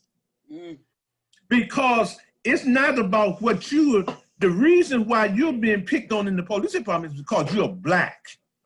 The same thing that happened to Black police officers happened to our Black community. So you got to work together. They didn't deny them support, but they made them aware that it's a two-way street, because you can't get anything from something that you ain't invested in. So it ain't about me. Yeah, I need to speak up about what's going on in the police department, but I need to speak up when Johnny gets beat up by some damn police officer, Black or white, who out there just beating up people because that's what he thinks his badge and gun allow him to do. And so we have to do that. We need to speak up, because the solution to the problem, I'm willing to bet you right now in New York, they still have quotas. They ain't got rid of quotas. They just mask them very well so it can't be as obvious as it used to be. They've been doing quotas for the 150 years that they've been in policing because they're not smart enough to somehow or another develop a new performance system. And that's what they're gonna do. So believe me, if we're gonna do this and win, we need to do it together. And we need to understand that there are several entities that's gonna take on this fight. And I'm not doing it by myself. We're gonna do it together and then talk about those issues, because reform is either gonna come. At this point, there's two things, and we're getting ready, Charles, to have this conversation. Abolition versus reform. And so they're gonna have to do something, because the people who we work for, the captain said it, we don't work for ourselves, we work for the citizens that live and the residents that live in the community. And you know what? They're gonna get tired of getting the short end of the stick. And so you're gonna see a revolution, you're gonna see an uprising, because people are gonna continue to do so. How many of you all on this call would have a plumbing problem in your house, call the plumber, and he don't fix the problem, but he want money? So how many times are you gonna pay him for something that he don't do? We're not gonna, and that's what's happening in policing today in our community. I don't know what's happening in the white community, but I know what's happening in the black community, that we're calling the police because we've been told that they're gonna take care of us. And when they get there, they do take care of us, but they don't do what it is that they do in the white community. We need to stop fooling ourselves about that. And if they don't somehow or another answer that question, we're gonna have to deal with it, and the police are gonna have to deal with it. And I'm not gonna be on the side of the police, because they haven't been forthright in this process. And we need to deal with those flaws, and we need to deal with them the way we've been talking about, and stop playing with ourselves about it. Well, since you brought up that, I just want to get a yes or no answer from Stacia, Sergeant Booker, and Captain St. Ford. Do you still feel pressure of the idea of productivity, or pressure from higher ups to enforce old rules or old thoughts? Stacia, you go first. Is she still there? She's muted. She's muted? Oh, all right, well then. I responded, I'm sorry. Yes, in a sense. You still feel some pressure? In a sense. Just say yes or no. Yes. Oh, all right. Sergeant Booker from the MTA, do you feel any pressure? Yes or no answer? Yes. And Captain St. Ford, I really don't want to put you in a bad position. I would have to elaborate on that. And I would say that the pressure is about continuing implementing really inefficient policing strategies. All right, so we're talking about strategies that have been proven to be ineffective in addressing the core issues in Black and brown communities. So the goal, and this is the goal of reform, the goal of reform is about bringing crime strategies that are more responsive to the community needs. So we can't bring back broken windows and stop, question, frisk, because those strategies are proven not to work. So the goal of reform is, how do we move towards a 21st century policing model that is responsive to what Black and brown communities need right now? Well, then I want to bring in Yusuff to add to that question. To that point, in the idea of reform, or the idea of effecting changes, in your position, how are you bringing in about change from where you at in the idea of recruitment? Well, how I'm bringing in change is I'm still doing the same thing I've been doing for the last 5 years. I've been monitoring applications and assisting those who need help to get into the police department. My belief now is, if I can get you in the door, someone else can pull you along the way. My job is just to get you in the door. And so therefore I'm going out to, I don't do the recruitment as much as I did before, but at the current applicant investigations place I work now, it's a lot just maintaining the thousands of applications that come through, and each and every day someone's calling me up saying, I got your number from someone and here's my issue. So the fight becomes heavy. It's a heavy lift for one person. And so speaking to Captain St. Ford, we need supervisors in this position where I'm at now, because there are, really the highest ranking supervisor we have of color is in the rank of lieutenant. So he has the decision-making powers, but they're limited powers. So if we can get it, we need to get captains, we need to get an inspector, and when the change comes, we need to position ourselves and say, listen, we need a chief in this position. We can't be afraid to ask for. We got to be in position to say this is what we need to effect change, because I can make a recommendation for employment, and someone else could say, yeah, well, no, and then we gotta go into the fight.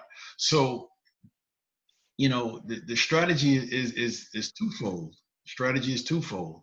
We have identified a problem, which we know, and then we have to position our people to be in that position in order to help that person along the way.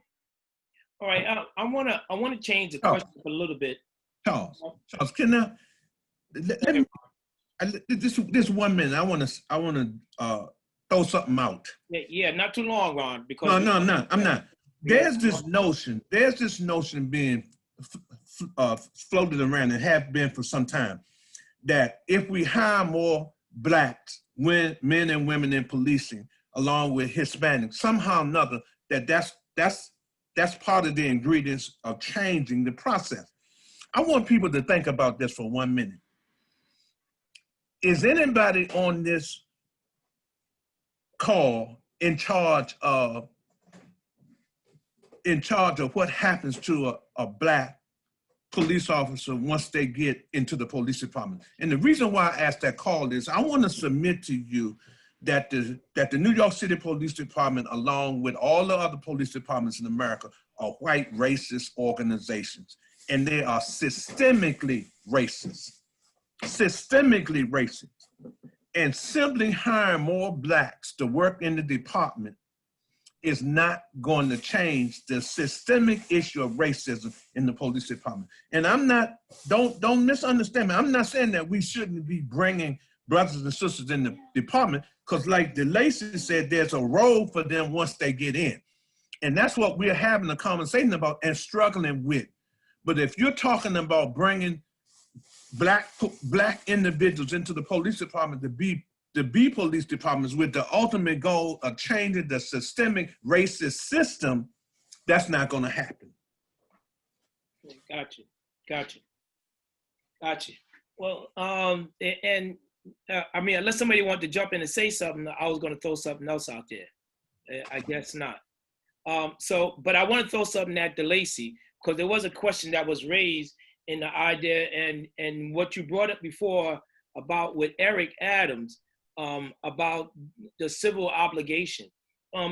What should be the civil obligations of these black fraternal organizations? I mean, concerning their members, and also, let's say all black law enforcement people in all the different agencies. DeLacey? Liberation. It's real. This ain't hard science. It's liberation. It's freedom. It's the ability to make change. I live in a community where they sell drugs in every corner, right? I'm retired, but they don't sell on the four corners where I own a house and the four corners where my parents have a home, because I go to the community and talk with the people in the community, point blank, freely. In this city here in Newark, I'm in the police academy with all the recruits coming through. And I agree with Rochelle again. Now, I'm brought in by the daggone police director, right? Ambrose says, hey, I want you to come and talk to all 450 of these recruits. And this is what he says to me. I want you to tell them the truth about what's out on the streets and what they're going to be faced with. That should be what all the black police organizations should be doing across the country. All of these components, I don't think it's any one right way to do it. I think it's both and. It's all of what we're doing and then some. And then we still have to have the resources to fight this monster. Because I agree with Ron. It's a racist institution. The organizational culture of law enforcement is white male dominated, racist, sexist, homophobic, and then you might find the good cops. And so the reality is that that's the beast we're dealing with. And so we have to fight on all of these fronts. And I'll just say this last piece. You know, in pursuing my doctorate most recently, police use of force, examining factors relating to police officers shooting unarmed black males. I had a nun that was the chair of my committee with no damn experience in that field, but she was the chair. I had a brother from NYPD, Dr. Keyshawn Hickman, who I didn't know and I didn't think was going to be friendly to me.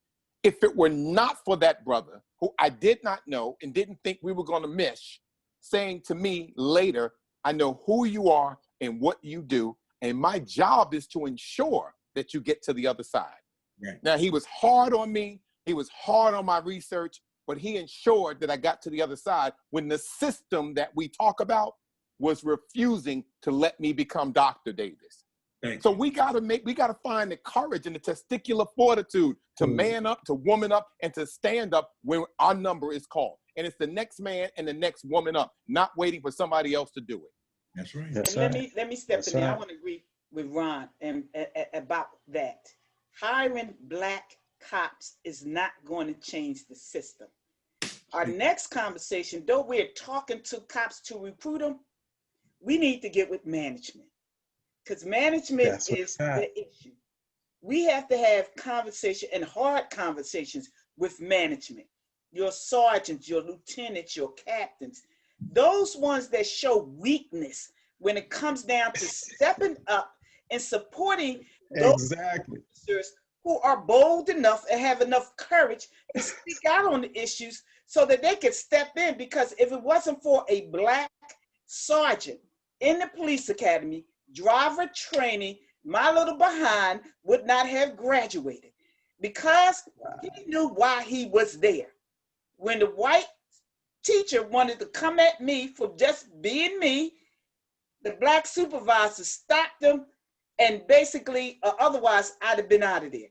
Most cops get eliminated because our African-American, male or female, who are in position are too afraid to say anything or do anything. That's their responsibility. That's their job. Now we need to start having conversations with them because now we done moved on up. We done moved out the neighborhood. We got the good car, the good house. We done made it. But yet you still in this institution and yet show no courage when it comes down to defending those who are sick and tired of the ground bigot racism in these institutions, and you don't stand up and support them or cover them to make sure that they don't get rid of them. And you absolutely, they do, and that's what our organizations need to do. That's right. It's not where you're supposed to be today. You're absolutely right with that. And that's why so often you see these promotions, you say, oh, the first black lieutenant, the first black male lieutenant, the first black commissioner, the first black chief, and the first, what is the purpose of having them being the first? You could be the first all you want, but you get that position, you're not doing nothing for your people. What's the purpose? What are you serving? You're not serving anything because you're not looking back or trying to bring up those other ones that are coming up behind you or teaching them and showing them the way how they could come up the ranks the same way that you did. So sometimes when I see them, I'm like, okay, I just pass them by. I go, okay. But one of our guests here, Shirley, who is also on our board, she had asked a question about the Grand Council of Guardians and about our Guardians Associations. And she said she would like to hear from some of the panelists here. But what is their opinion on your ideology about the Grand Council of Guardians or the Guardian organizations? And members don't understand the Guardians. It's similar to the NAACP, which is a civil rights organization, and the Guardians is to ensure the rights, that your civil rights is not violated. So she wants to know what is your ideology and the similarities and your understanding of the NAACP organizations and the premise of the Guardians Association. I think these organizations, in many cases, parallel, but what's unique and what's happening, I said it earlier, is these organizations are getting old, and we're getting up there in time. And if we don't start bringing people away, we're gonna become extinct. And what's happening with the NAACP, when you go to their meetings, and I sit on the board here in Syracuse, when you look around, it's generations, but no young generation. It may be one. So I think what has to happen now is we really, like with the Guardians, one of the things I said was going to be really instrumental is whatever we have a committee, we need to make sure that it is meshed. And I mean meshed with retired members along with young. because as we transcend, what's happened is we transcended, Rochelle, I've seen her for years, DeLacey for years, Ron Hampton go way back, and he's still out here fighting. But what's happening is as our organizations move forward, there's no one to take the place. Like I'm looking at the call now, and I have Pam Sharp on the call.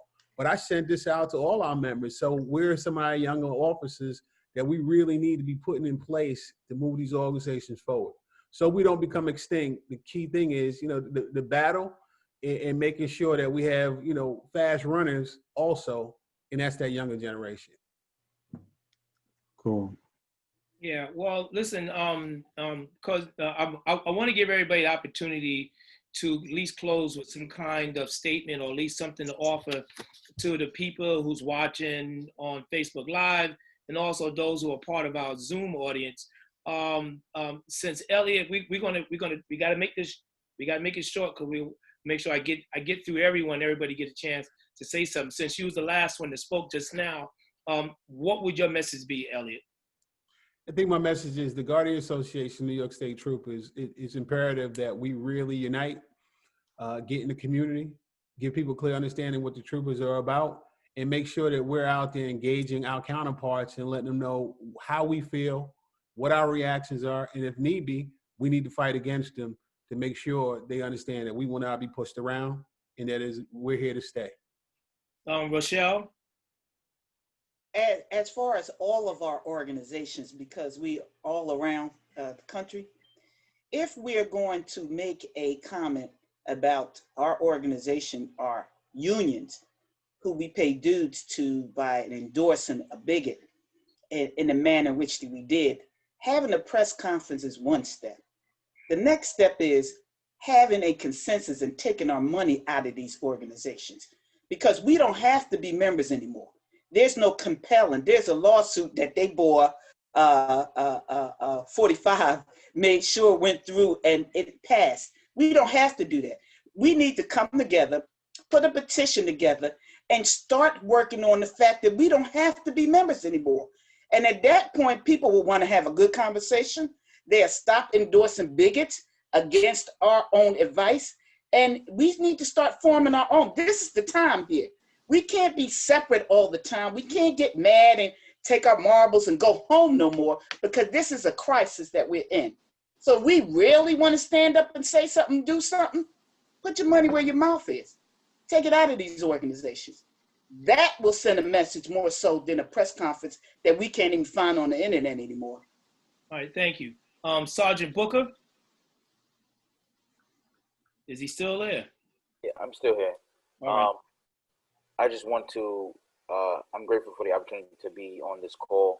A lot of things that were said definitely opened my eyes and reiterated some of the thoughts that I already had in my head as far as moving forward. I think we do need to get more younger people involved. As I said from the beginning, I'm just getting my feet wet, and so I'm just trying to learn from the elders here and see where we can move forward to keep the younger generation engaged, so that this movement can progress. Once, just so this movement can progress. Period. So, like I said, I'm grateful for the opportunity to be on this call. So, thank you. Stacia, you want to give us a closing message before you can give to the people? My closing message would be thank you all for the opportunity to be a part of this panel. I would say for us to not only tread water and to be to blend in. God didn't make us to blend in. We were made to actually stand out.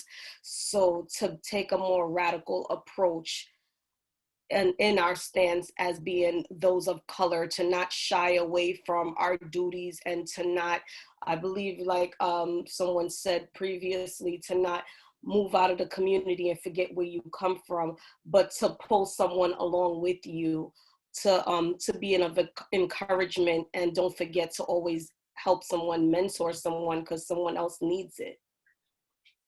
Oh, great. Yusuff, you want to give us some closing thoughts? Yeah, just 2 quick points. The issues haven't changed. The goalpost is moved. And we should think about developing a Northeast strategy of retention and recruitment. That's it. Oh, great, great, to the point. Captain St. Ford, you want to share something with us? Yeah, I'm just again thankful for the opportunity to express my thoughts. I just want to again just reiterate how important fraternal organizations are in light of the political climate and community unrest, where we as fraternal organizations have an understanding of what the community is asking for, and we should be able to articulately express that to the people that need to hear it within the department. So again, I'm thankful for the opportunity. Oh, great, thank you. Ron, you wanna give us a little bit of that wisdom you have there? Charles, now, you know what? I want to leave with this. I believe that we're all, in terms of what we do, we're setting examples. We're providing leadership. One of the key elements of leadership and characteristics is courage. And not only does courage is something that you have to demonstrate, but people will also pay attention to it. So, and the leaders I know have courage. And part of that courage is to stand up against the things that are going on. Lastly, I would say that one of the roles that we have to fulfill is the idea that when we see young people who are demonstrating some of that leadership skill, some of that courage, we need to go to them and talk to them, because they came to us and talked to us. And when I came in the police department from Vietnam, and I ran into racism head on in Vietnam when I was there. And when I got to the police department, I did it again.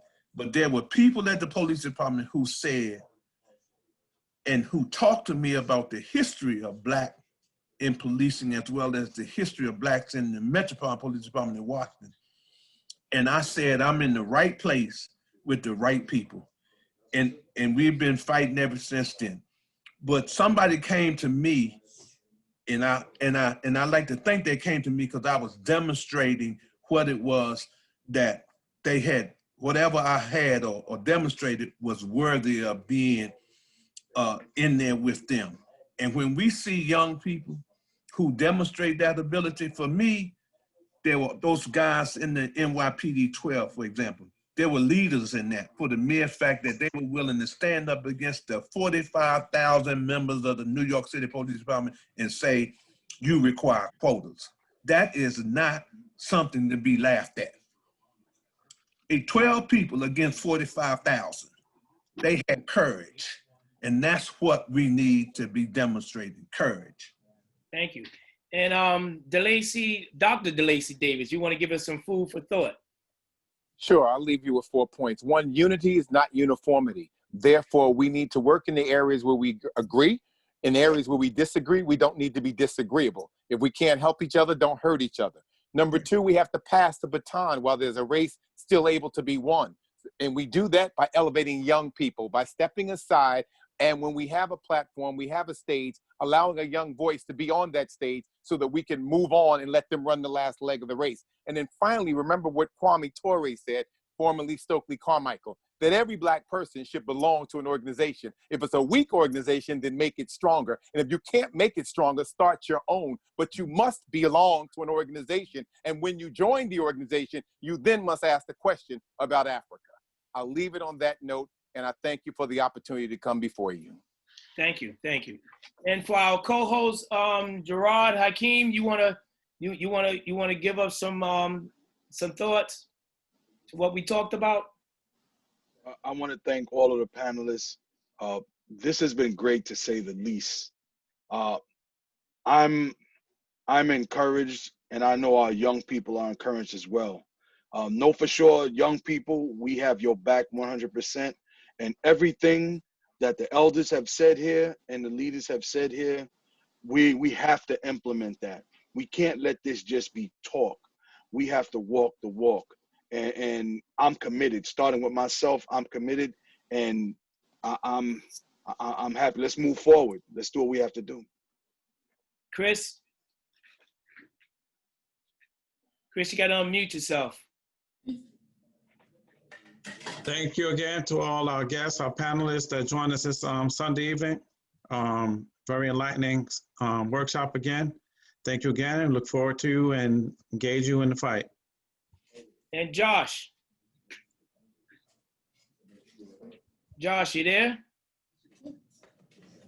Joshua, I think we lost Josh. He's here. No, he's He gotta here. unmute himself. Josh, you got to unmute yourself. Josh, you're talking, but we see your lips moving, but we don't hear you. Yeah, you go. Can you hear me now? He's back. Yeah. Okay, great. Yeah, I was having a problem with my computer. Again, I want to reiterate what everyone said. Thank you for all the panelists that showed up. I also want to thank the past panelists of Brother Gilstrap, Brother Wendell France, Brother Ron Hampton's on now, Aliyah Rahman, of course, Sister Sheriff Bilal, Brother Chuck Wilson, Dave Daniels, Brother DeLacey Davis, who's on right now, Brother Vincent Capers, Brother Damon Brooks, and surely Sister Felicia Richards, as well as the panelists today, Yusuff, Detective Yusuff Hamm, Captain St. Ford, Booker, Sergeant Booker, and Officer Walker. I just want to reiterate what Hakeem said. This cannot just be an exercise in futility, because it just means a bit of nothingness. From here on in, we have to make a plan of action to take what all we did these 4 weeks and these 4 forums and put them into practice. Okay? So again, thank everybody for coming on, and back to you, Charles. And in closing, this is a conversation that's desperately needed. It's an ongoing conversation. This is only a small portion of what should have been talked about years ago, or have been talked about, and need to move further into the future. I mean, do we have all the answers in the last couple of weeks? No, we don't, because it's an ongoing conversation that still needs to continue today. I just hope and pray that everyone got something out of it that they can move forward and they can carry, and also an idea of giving our people a tool to use, or at least to think about, and also afford everyone. I truly believe each and every person, every week, every Sunday we had on, is open to conversation and available to give you more dialogue if necessary. So it's just a matter of reaching out. If you need to reach any of the prior panelists, you can go to our website, or you can go to your respective organization and reach out, and we can make sure those contact information is being passed out and shared, because it's bigger than just a small group of us. It takes all of us. This takes a full-fledged army to conquer and to at least get past. So I'm gonna say, hopefully this conversation will continue among yourselves, and also we created some dialogue where we can address to the young people, and hopefully address the new language that's going to be given out. Chris, you had your hand up right quick. I just want to say we have one of our guests that joined in tonight, Daryl Moore. He's one of the gentlemen that came out of New York City Correction. He's one of those people that conducted study classes, and he has produced so many wardens, deputy wardens, captains, everybody through that rank, through his study classes. This, like the civic lead, this guy, this one gentleman has got so many blacks promoted in that department. Chris, I just hope he paid you well for making that announcement tonight. All right? Because you gave him a big up. But yeah, but on that note, he deserved it. Yeah, I just want to thank everyone. Also, I want to thank the panelists. Please, everyone, if you can, even though it's silent, I think the panelists were great. They were very informational. They gave a whole lot of spirit and heart and courage, as Ron would say, to go along with it. And I myself is enlightened. And on that note, I'm going to say good night, and I'm going to wish everyone well, and hopefully the fight continues. Thank you. Take care. All right, good night.